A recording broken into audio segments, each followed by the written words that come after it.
আসসালামু আলাইকুম ওরহমতুল্লাহ। 2020-21 শিক্ষাবর্ষে যারা প্রিলিমিনারি টু মাস্টার্স ফাইনাল পরীক্ষায় অংশগ্রহণ করবেন, তো তারা নিয়মিত কিংবা প্রাইভেট যেটাই হন না কেন, তো আপনাদের পরীক্ষা সংক্রান্ত গুরুত্বপূর্ণ একটি নোটিশ আজকে প্রকাশ করেছে জাতীয় বিশ্ববিদ্যালয়। তো আজকে এটা নিয়ে কথা বলবো, তো অবশ্যই সম্পূর্ণ ভিডিও দেখবেন।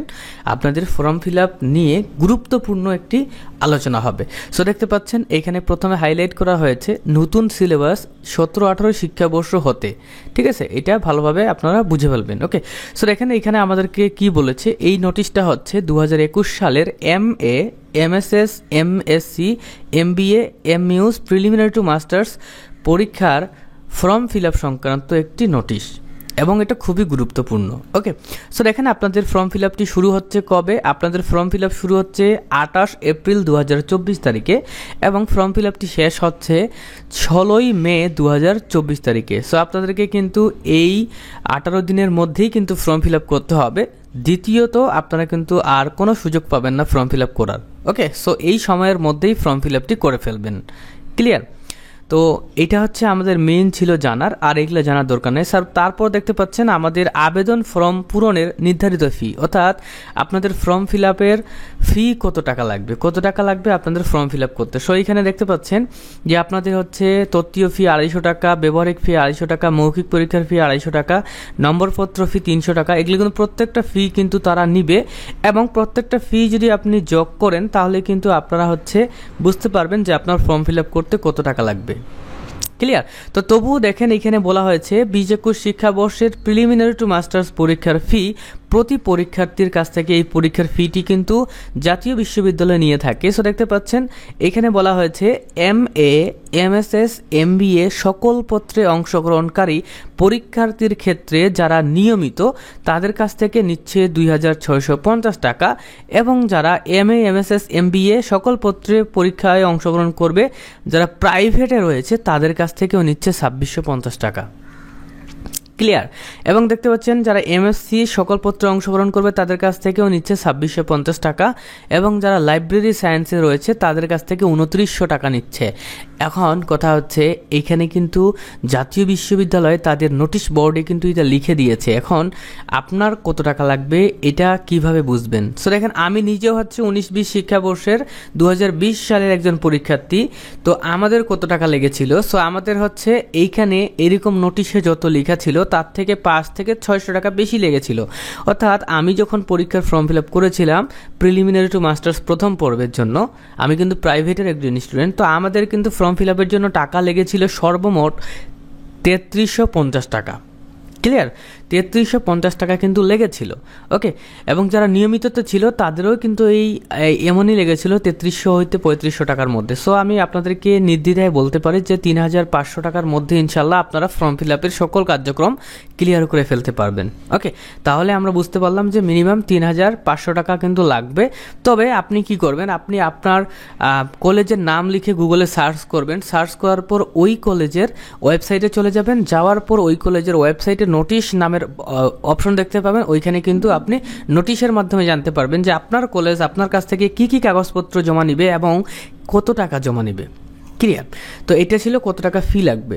ক্লিয়ার? এবং দেখেন যারা হচ্ছে 17-18 শিক্ষাবর্ষের জন্য রয়েছে, যারা মৌখিক পরীক্ষা বা ব্যবহারিক পরীক্ষায় অংশগ্রহণ করেনি, সো তাদেরকে 1100 টাকা ফি দিয়ে অংশগ্রহণ করতে হবে। ক্লিয়ার?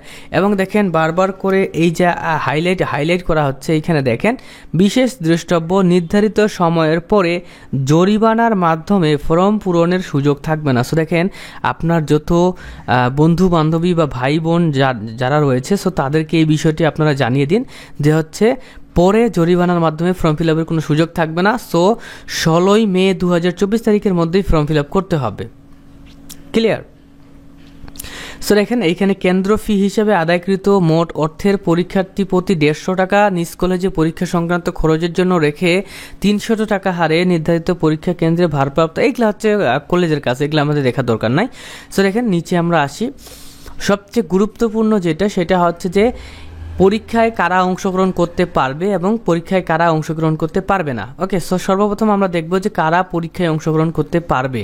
তো দেখেন 20-21 শিক্ষাবর্ষে যারা নিয়মিত এবং প্রাইভেটের পরীক্ষার্থী রয়েছে প্রিলিমিনারি টু মাস্টার্সে, সো তারা তো নিয়মিত হিসাবে পরীক্ষায় অংশগ্রহণ করতে পারবে, এটা আমরা সবাই জানি, এখানে পরিষ্কারভাবে লিখে দিয়েছে। 2 নম্বরে যারা হচ্ছে এর আগের বছরের অর্থাৎ 19-20 শিক্ষাবর্ষের যেসব পরীক্ষার্থী 20 সালের পরীক্ষায় অংশগ্রহণ করেনি, মানে পরীক্ষায় দেয় নাই, সো তারা অনিয়মিত হিসাবে প্রত্যেকটা পত্রের বা প্রত্যেকটা বিষয়ের কিন্তু পরীক্ষা দিতে পারবে। ক্লিয়ার? এবং 19-20 শিক্ষাবর্ষে যারা হচ্ছে একটি বা একের অধিক বিষয়ে ফেল করেছে, সো তারা চাইলে অনিয়মিত পরীক্ষার্থী হিসাবে কিন্তু পুনরায় ফর্ম ফিল আপ করে যে বিষয়গুলো ফিল করেছে সেই বিষয়গুলো পরীক্ষা দিতে পারবে। এবং দেখতে পাচ্ছেন যারা 19-20 শিক্ষাবর্ষে 2020 সালের পরীক্ষায় অংশগ্রহণ করেছে এবং দেখা যাচ্ছে যে কোনো সাবজেক্টে সি গ্রেড পেয়েছে কিংবা কোনো সাবজেক্টে ডি গ্রেড পেয়েছে, এরকম 2টা সাবজেক্টে তারা কিন্তু মান উন্নয়নের পরীক্ষা দিতে পারবে। এবং মান উন্নয়ন পরীক্ষা একই সাবজেক্টে শুধুমাত্র একবার দেওয়া যায়। 2021 সালের পরীক্ষায় যদি আপনি পাশ করেন, মানে হচ্ছে সি এবং ডি গ্রেড যে আপনি পরীক্ষা দিবেন মান উন্নয়নের, এইটা যদি একবার দিয়ে দেন, এটা তারপর কিন্তু 2022 সালের সঙ্গে আর পরীক্ষা দিতে পারবেন না, এটা বলে দিচ্ছে এখানে। তারপর দেখতে পাচ্ছেন যারা হচ্ছে 19-20 শিক্ষাবর্ষে 2020 সালের পরীক্ষায় অংশগ্রহণ করে সিজিপিএ 2.50 নিচে পেয়েছে, তারা চাইলে হচ্ছে সি এবং ডি গ্রেড প্রাপ্ত বিষয়ে 2টা কোর্সে পরীক্ষা দিতে পারবে। তো এগুলোই হচ্ছে মূলত আমাদের হচ্ছে লাগবে, যোগ্যতাটা ছিল। এখন কথা হচ্ছে সবচেয়ে যেটা মানে প্লাস পয়েন্ট, সেটা হচ্ছে যে যারা 18-19, 19-20, 20-21 শিক্ষাবর্ষের আচ্ছা, মানে এই যে দেখেন 18-19, 19-20, 20-21 শিক্ষাবর্ষের জাতীয় বিশ্ববিদ্যালয় কর্তৃক প্রণীত সিলেবাস অনুযায়ী কিন্তু পরীক্ষাটি হবে। তো অবশ্যই সিলেবাসটি অবশ্যই ফলো করবেন। সিলেবাস নিয়ে ভিডিও লাগলে অবশ্যই বলবেন, আমরা ভিডিও তৈরি করে দেওয়ার চেষ্টা করব। তারপরে দেখতে পাচ্ছেন এইখানে একটা গোল্ডেন চান্স দেওয়া হয়েছে, মানে একটা সুযোগ দেওয়া হয়েছে, সেটা হচ্ছে যারা 17-18 শিক্ষাবর্ষে এক বা একাধিক সাবজেক্টে ফেল করেছে, সো তাদের বিশেষ বিবেচনায় পরীক্ষা অংশগ্রহণের জন্য সর্বমোট 5,000 টাকা বিশেষ ফি প্রদান সাপেক্ষে ফর্ম ফিল আপ করতে পারবেন এবং এর জন্য রেজিস্ট্রেশন নবায়নের কোনো প্রয়োজন হবে না। এবং দেখেন 17-18 শিক্ষাবর্ষের কোনো পরীক্ষার্থী পরীক্ষায় অংশগ্রহণ করতে ব্যর্থ হলে অথবা অংশগ্রহণ করে পুনরায় অকৃতকার্য হলে ফর্ম পূরণ করে পরীক্ষায় অংশগ্রহণ না করলে পরবর্তীতে কোনো অবস্থায় পরবর্তী বছর পরীক্ষায় অংশগ্রহণের সুযোগ চেয়ে আবেদন করতে পারবেন না। তো এখানে বলে দিচ্ছে যারা হচ্ছে 17-18 শিক্ষাবর্ষে ফেল করেছিল তাদের রেজিস্ট্রেশন নবায়ন করার দরকার নাই, তারা 5,000 টাকা যদি জরিমানা দেয় তাহলে তারা কিন্তু হচ্ছে পরীক্ষায় অংশগ্রহণ করতে পারবে। ক্লিয়ার? এখন দেখেন যে হচ্ছে পরীক্ষায় ফর্ম ফিল আপ করার জন্য আপনাদের কি কি লাগবে। পরীক্ষায় ফর্ম ফিল আপ করার জন্য আপনাদের হচ্ছে রেজিস্ট্রেশন নাম্বারটা লাগবে এবং হচ্ছে আপনার রেজিস্ট্রেশন কার্ডটি দেখে দেখে আপনাকে কিন্তু প্রত্যেকটা বিষয় কোড ভালোভাবে পূরণ করতে হবে। ক্লিয়ার? এই যে এইখানে একটু দেখেন, আমি দেখাই দিই।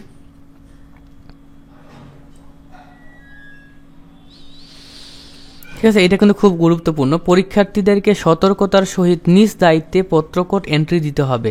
যেসব কোর্সে একাধিক কোর্স থেকে কোর্স নির্বাচনের বিধান আছে সেক্ষেত্রে কোর্স নির্বাচন সঠিকভাবে করতে হবে। ফর্ম পূরণের পর কোর্স পরিবর্তন করা যাবে না। অর্থাৎ বলা হচ্ছে আপনি কলেজ থেকে সর্বপ্রথম আপনার রেজিস্ট্রেশন কার্ডটা নেবেন। যদি আপনার রেজিস্ট্রেশন কার্ডটা উঠানো থাকে তাহলে তো আলহামদুলিল্লাহ খুব ভালো। তো রেজিস্ট্রেশন কার্ডে আপনার বিষয়ে কোডগুলো ভালোভাবে দেখে আপনি কিন্তু ফর্ম ফিল আপের সঙ্গে মিলায় ফর্ম ফিল আপটা করবেন। একবার ফর্ম পূরণের ফর্মটা যদি আপনি ডাউনলোড করেন তাহলে কিন্তু কোনোভাবেই পরিবর্তন করতে পারবেন না। আর অবশ্যই আপনাকে 2টা ছবি লাগবে। ঠিক আছে, 2টা ছবি কিন্তু অবশ্যই আপনার লাগবে। ওকে, তো 2টা ছবি সহ আপনাকে হচ্ছে কলেজে কি কাগজপত্র লাগতেছে সেগুলো জমা দিলেই কিন্তু কাজ হয়ে যাবে। ঠিক আছে, তো এটাই ছিল মূলত আমাদের আজকের গুরুত্বপূর্ণ একটি ভিডিও। এবং যদি অন্য কোনো কিছু জানার থাকে তাহলে অবশ্যই কমেন্ট করবেন, উত্তর দেওয়ার চেষ্টা করব। আল্লাহ হাফেজ।